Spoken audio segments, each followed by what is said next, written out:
Travis, have you got me? Oh, yes, you have. Good man. All right. Where are you? Somewhere in the background there? You're pushing all the buttons?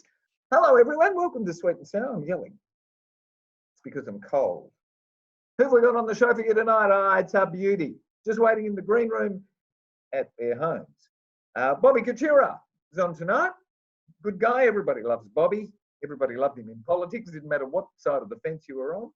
He still sits on a myriad of committees. I don't know how poor old Sue puts up with him. He's never home. Or he's out on the boat. Andrew MUDGWAY joins us for the very first time tonight. He's our Sweet and Sour virgin. Mudgy, you don't have to worry too much about it. Even though you're our Sweet and Sour virgin, it's called Sweet and Sour. We give it back to you at the end of the program. It's the only show that does that in the world. I don't know how we actually manage that, but it sounds good, doesn't it?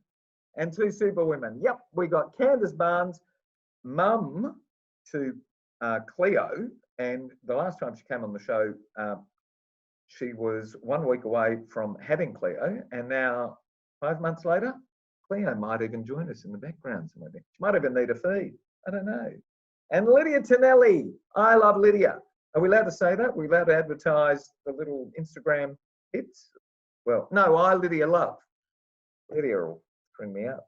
She's joining us right after the intro. Stay with us. Grab a cuppa. Welcome to Sweet and Sour. Park your backside on the couch.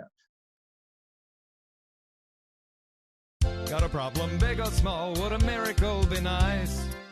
Our motley crew is back, churning out advice. You might even laugh a bit in the following half hour. Park your backside on the couch, cause baby it's time for Sweet and Sour. Right here on Sweet and Sour. Pour some sugar on there, baby. It's time for Sweet and Sour. How's about some chili? It's time for Sweet and Sour. Yeah. Oh, we are recording, believe it or not. Good evening, everyone. Welcome to Sweet and Sour. Lovely to have your company tonight for the next chat-filled half hour. Who's on the show tonight? You can see them all. Hello, Bobby. Hi, Gary. Hello, mate. Gary. How are you? Mudgy, how are you, sir? Very well, thank you, mate. Just enjoying an evening at the G, watching the footy. I can see all the way from Melbourne. Welcome for the very first time. You're our Sweet and Sour virgin. We're not going to push that Thank you. much. Take it easy. Never. Hello, Lydia. Hi, Gary. How are you? Good. You look safe, warm, and very comfortable in that little I setting. have the heater on. I have a blanket around me. Not that you can see from here down, but I am. Oh, we want to do that? Oh, we'll come back to it. Candice. Hello, my darling. Hello. Where are your kids?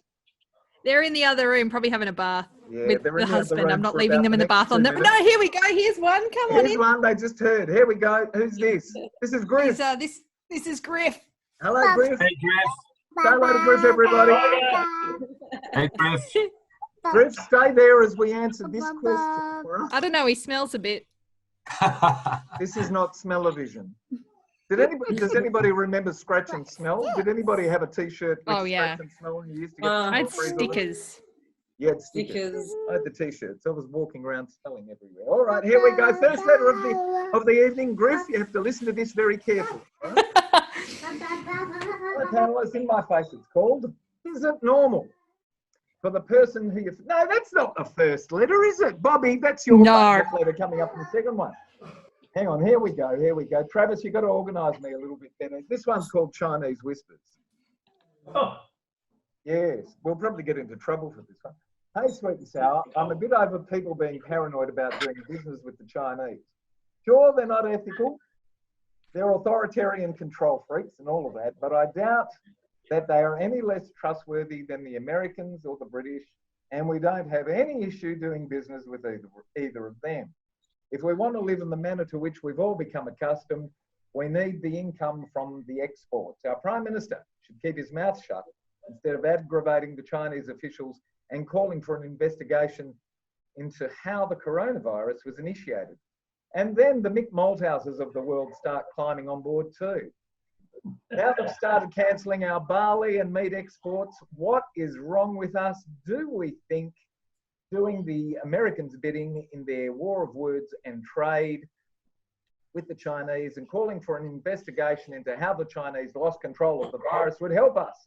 Time to keep the exports flowing and the Chinese money coming in.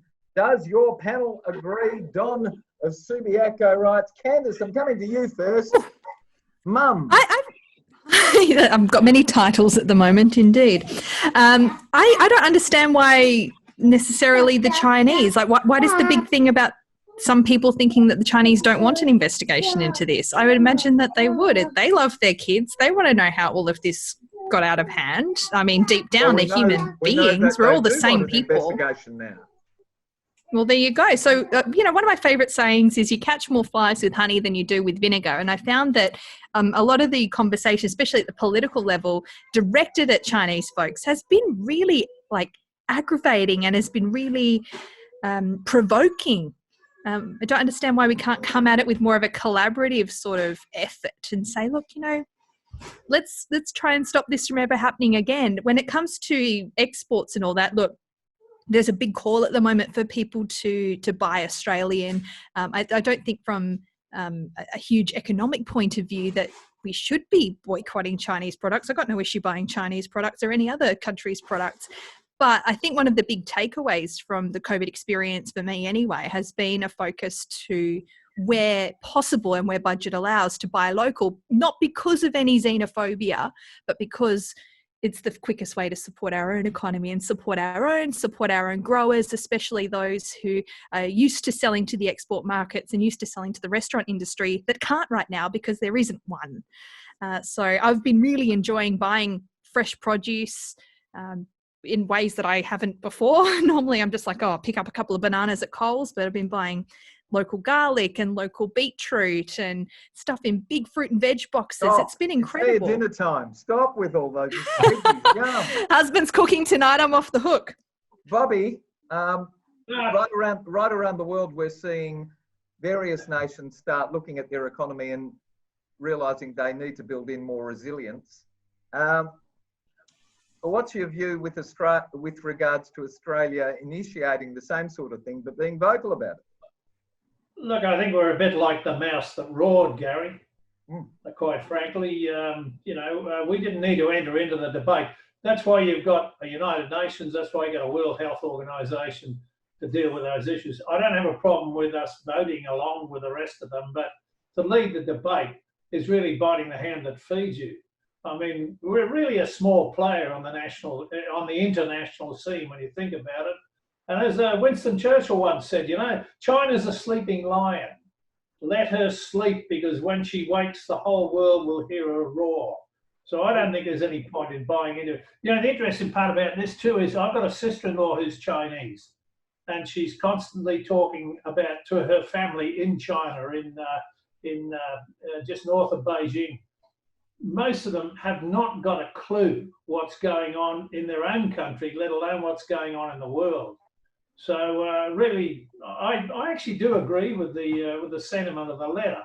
And can I say what Candice has said is spot on. Buy local, look after your local people. Mate, I've still got an Australian Ford, which was built in South Africa, but never mind. It's interesting because, whenever you look at a nation, you have to step its politics away when you look at the people, because the people are sensational. The politics... Yeah. Like every political structure, you've got to scratch your head at sometimes. Mudgy, what's your view on all of this? Oh, look, I think I wouldn't say that one of China's leading attributes was transparency. So, Candice, it may be all very well to talk about kumbaya and let's all do it together, but I think you'll find the Chinese, their reaction has been to slap us with bigger tariffs, to stop importing beef and this kind of thing. So, look, they're being pretty petulant, actually, about the issue. So I think it's all very well and good to say, let's have a good time and do it together. But we're dealing with some pretty hard-nosed negotiators, right? Now, having said that, I think we should absolutely have an inquiry into how this thing began, and that country should absolutely let a spotlight be shone on the actual issue so that we can learn from it and it doesn't happen again. But by the same token, we absolutely should do business with China. They are the second biggest economy in the world. They equate to a third of all of our exports. So they're hugely important for us. They're our biggest trading partner by a country mile. There's $12 billion in tourism that comes in from China to Australia. So I totally agree with shining a spotlight on the issue for health reasons. The issue has brought the global economy to its knees, and I think the way China reacts is appalling and petulant. But I still think we need to do business with them. Absolutely. When I was going through my university course, the one thing that we learnt in accounting is make sure you don't have a single client that's more than 10% of your turnover, because they hold you to ransom. And here it is, and it's a good opportunity now to correct that. Still, we're always going to be slapped down because we're only 25 million people. And when you compare us to the behemoth that is 1.4 million people, it's huge. You wouldn't believe it. Someone's turned up at my door. Gary, how much can we trust the Americans on this? They're our biggest competitor when it comes to selling barley. Well, I'm with the letter writer. I think you put them in the same boat. You treat everyone with a healthy degree of scepticism. Lydia, final word on this one. I just have that like I feel like every point has been covered. I'm all for an investigation, and I think every country in the world should be behind it, which is what's happening now. And of course, I don't think we should stop doing business with China, but to answer short, sharp and sweet, I'm in for the investigation. Of course, it has to be. Lydia, we're cutting off your head. Can you push your screen up a bit? Oh. Can we? Sorry, I'll move back. You what? Oh, my. You've got I was too fixated about my white light and lighting. Is that better? There we go. Travis, where are you, sir? We asked our viewers at home to answer a question for us. What was the question, Travis? We did, Mitch. We asked, should Australia be stepping back its commercial connections to China? And it was actually quite close. 41% said yes, and 59% said no. Wow. There you go. Majority, 60% said no. Commercial connections. Interesting. Always pays to be vigilant. Whenever you're doing business with people who've got questionable integrity, you're always going to fail somewhere down the line and need to regroup. Next letter, you all ready? Yeah. Yo. All right. You're on notice. Maggie, you're first on this one. Okay, what do we got? We got, hi panelists, is it normal for the person who you fell in love with all those 40 years ago to simply get on your nerves? He's been in my face for 7 months since he retired. It has nothing to do with this COVID-19 lockdown. I noticed about 4 months ago that since my husband retired, he started following me around the house and always asking that aggravating question, what are you up to, hun? And trying to insert himself into everything I'm doing. The other thing I notice is that he doesn't have enough things to be interested in, and that's probably why he's in my face. Small issues have become major catastrophes, but only in his head. And like I said, he's become insufferable and he's getting on my nerves in a major way. So panelists, you can see my issue, but what the hell can I do about it? Comes to us from Katie of Prospect in South Australia. Mudgie, sorry mate, you're too young to have experienced any of this, but what's your take? Well, we're coming up to 20 years, so we're halfway there. But look, I think this is an easy one, Gary. I think this is, retirees, they're a bit like pets and children. You just need to give them, some routine, some structure, some direction, and perhaps some leadership Kate can give her husband. I think about... Show the light, tell them where to go. Some sort of timetable or a schedule of chores or activities, for hubby. I mean, I look at my folks and, I look to them for inspiration. They're 78, retired a few years ago. And my mum does tap dancing classes. She sings in a choir. She listens to music. I bought her a Spotify and a Bluetooth speaker for Christmas. She's all over that. Dad does U3A classes. He cycles. What are U3A classes? Oh, it's the University of the Third Age. Oh, okay, That's okay. it. Okay, all Thanks, right. Candice. Yeah, it's fantastic. And he cycles about 100 Ks a week. So, they've got the formula, which is to give yourself, activities to do. So that's the answer, I think, for Kate. Is it Kate? I think the letter writer, is that right? Kate of Prospect, South Australia, sure is. Bobby, I wasn't going to come to you first, mate. It's not true that I wrote this question. Mate, there's a simple answer to this. Kate, buy him a boat. And you'll never see him. Stick him in a boat, give him some bait and a couple of beers, and you won't see him. That's the easiest way to fix it. But quite frankly, in all honesty, you can't retire without a plan. I retired a few years ago. I haven't got enough hours in the day, quite frankly. I don't see my wife most of the week. So that's, you've got to get them. You've got to get them involved in things. I sing in a choir. I sit on a couple of different boards and things. You know, you just got to get out there, and it's you've got to encourage him to get out there. The other thing is, you should be getting out yourself. I think you should be getting out yourself, Kate. And then you're not around then to do it. But honestly, buy him a boat. Buy him a boat. My old man learned to cook when he retired, and he chased Mum out of the kitchen, and it was absolutely sensational because the cooking improved dramatically in that household. It was sensational. Lydia. Well, I don't know about a boat in this weather. You won't get him out of the house too quick. But boat is definitely a good idea. But a hobby, I mean, a hobby, 2 hobbies, 3 hobbies, he needs to start picking up some hobbies, such as perhaps boating or fishing or playing golf. Isn't that this automatic thing that people generally tend to do when they manage him? retire? Manage him. I think the answer is you've got to manage him.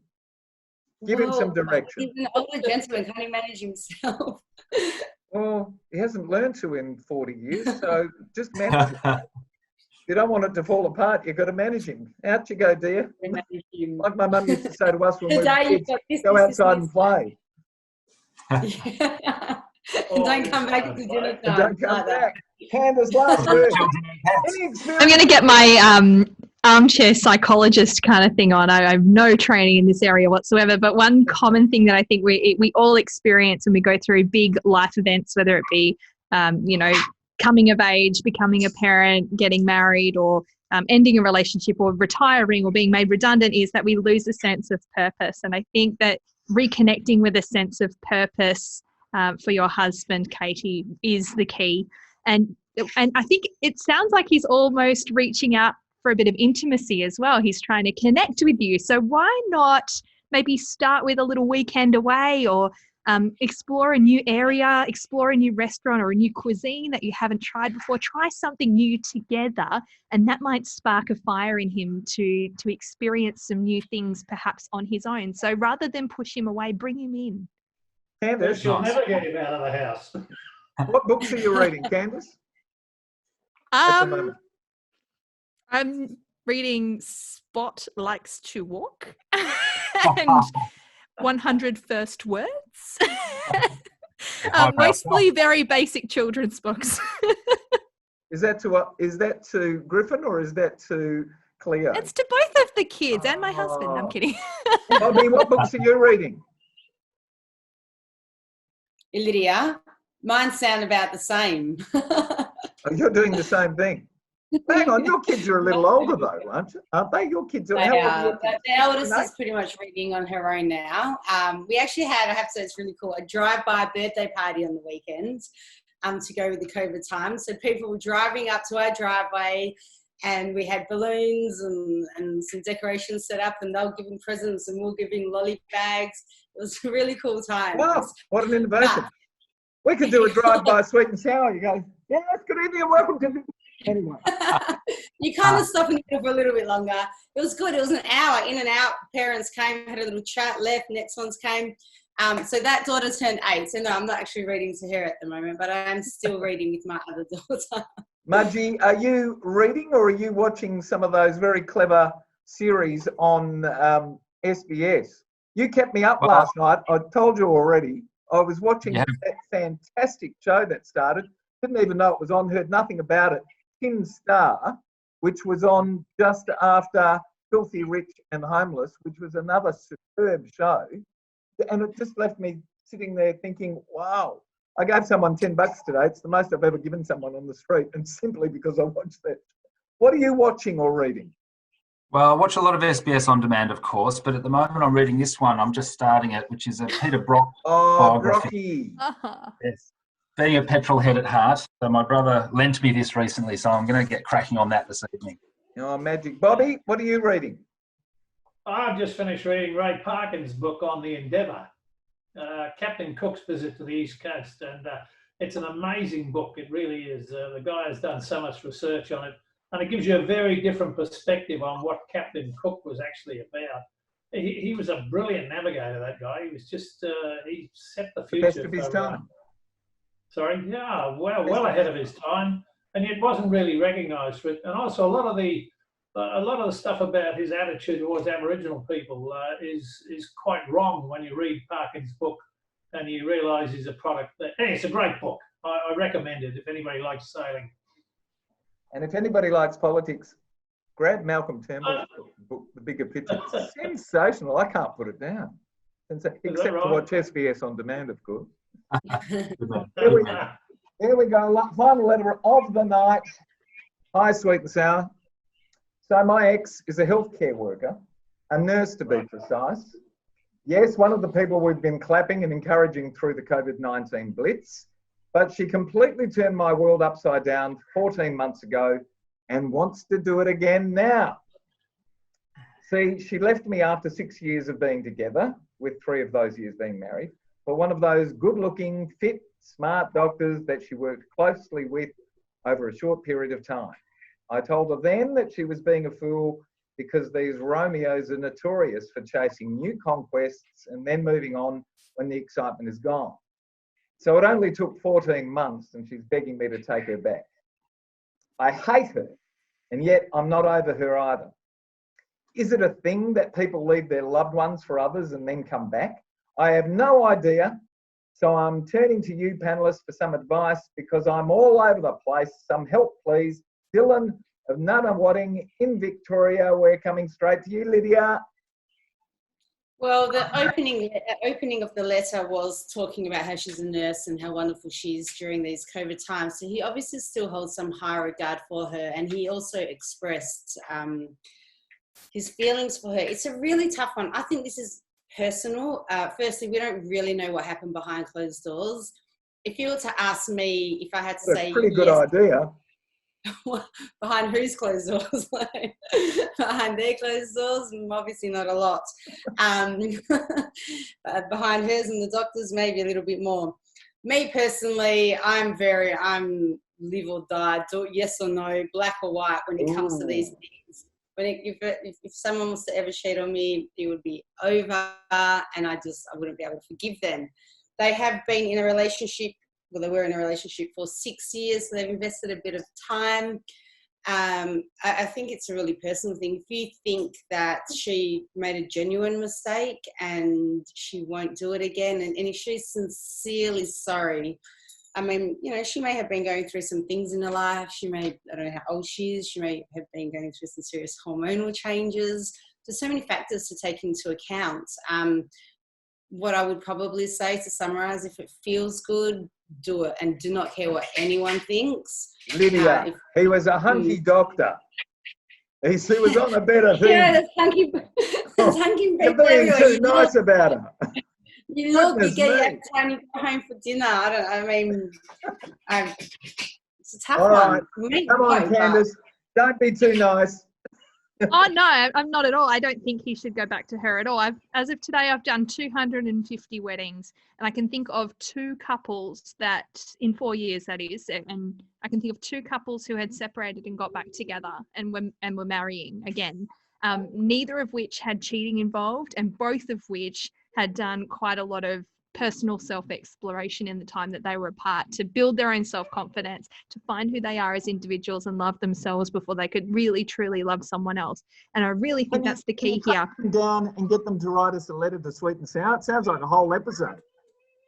Could probably do that, yeah. But really, as it stands, I certainly wouldn't go back there. And to me, it sounds like Dylan is suffering from a big hit of low self-esteem to even be entertaining this idea. Dylan, if you're out there, do you believe that you deserve someone better? Because this letter reeks that you don't think. And I think... And according to Marshall from Paw Patrol, he also agrees. Thanks, Griffin. Mudgy, what you got to say on this one? Are the girls being one's being very soft, one's being very hard? Is there no middle ground? There is no middle ground on this, Gary. Dylan, come on, mate. no way can you take her back. I mean, for one, she's a nurse. She might have the COVID, the dreaded COVID. She's been dealing in the hospital system. You got to protect your health first and foremost. I mean, not to mention your own pride. And I think self-esteem was the word Candice used, which is a fantastic word. No go, Dylan, no dice. I think there's plenty of fish in the sea. I think there's dozens of apps, dating apps now. You can, and you've got plenty of time on your hands, Dylan, now during this crisis. Well, in some states more than others. But no, I'd get amongst it. Get on the dating apps, and away you go. Bobby, some wisdom, please. Well, look, this situation, there wouldn't be any country music if we didn't have situations like this. You only got to sit down and listen to a country song. This happens all the time. But listening to him, there's one thing that worries me about his letter. He talks about, on the one hand, love, and on the other hand, hate. I think that's a perfect situation. Because which one of those things are you going to hate her or are you going to love her? I mean, at the end of the day, you've once bitten, twice shy. I agree with Mudgway. I think it's time to move on, quite frankly. And you've given it a dash for 6 years. It didn't work out. Move on. Move on. 6 years.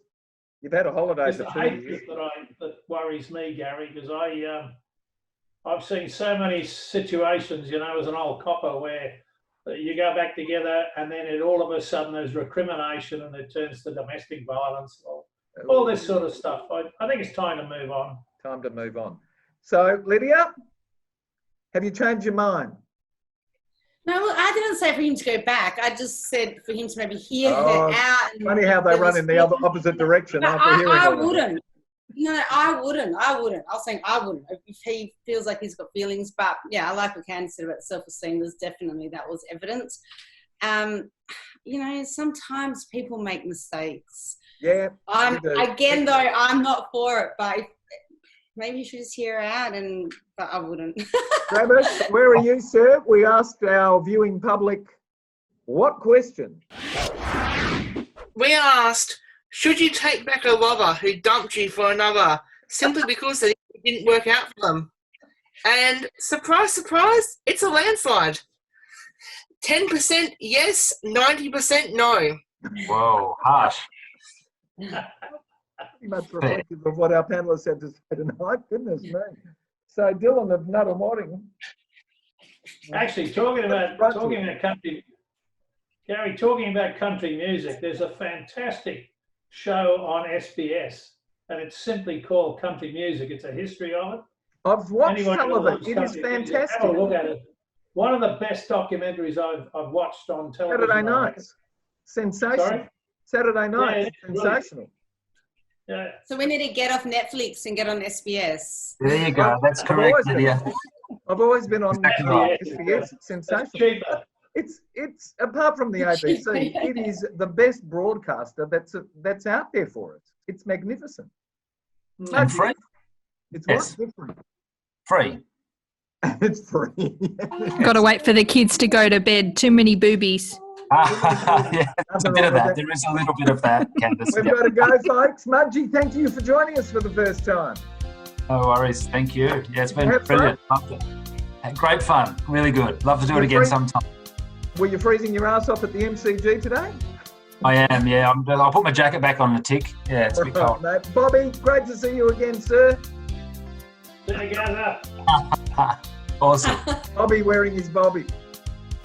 Give our love to Sue. Thank you, sir. Candice. Thank Griffin for being with us too.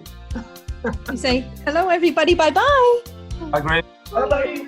Bye-bye. Lydia. Good night, darling. Gary. Terrific to have you join us. And Travis, thank you as always. We'll see you. Everyone, thanks for joining us. Good night. Have a terrific week. See you guys. Bye-bye. See you, Travis. Bye, guys. It's time for Sweet and Sour. Right here on Sweet and Sour. Pour some sugar on